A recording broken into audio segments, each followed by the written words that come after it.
L'industrie automobile reprend son activité, mais pas forcément son activité de croisière, étant donné des objectifs futurs de production revus à la baisse pour Renault, notamment, ou du moins qui devraient stagner au précédent niveau de production.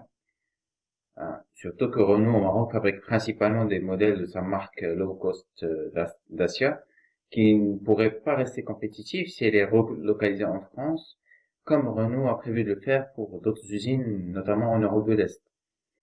Ceci dit, il y a d'autres constructeurs plus récents au Maroc, ainsi que des équipementiers qui exportent pour la plupart. Généralement, ils bénéficient de régimes fiscaux qui leur permettent de rester compétitifs et donc ne devraient être impactés que par des baisses de commandes.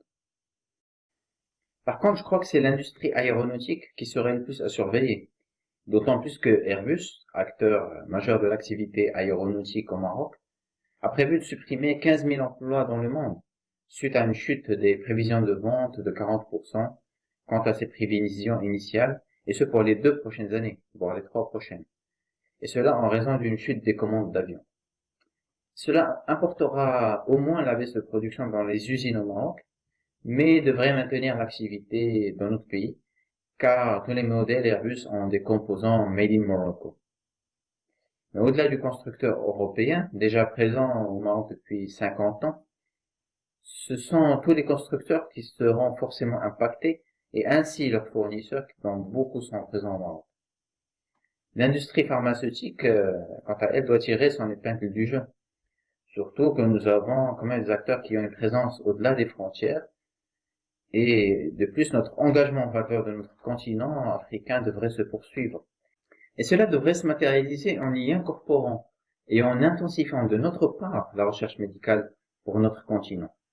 Et cela, je crois, est essentiel, obligatoire même pour un leader sur ce marché continental, pour pouvoir le rester et jouer pleinement son rôle.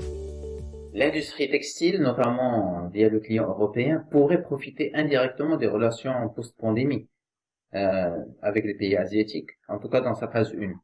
Mais cela ne se fera pas sans un effort réel des entreprises du secteur pour monter en capacité et pour la création de plus d'enseignes marocaines créatives. Quant à l'industrie du cinéma, l'État a autorisé la reprise d'activités de tournage. Mais tant que les frontières sont fermées aux personnes physiques, cette industrie est forcément impactée.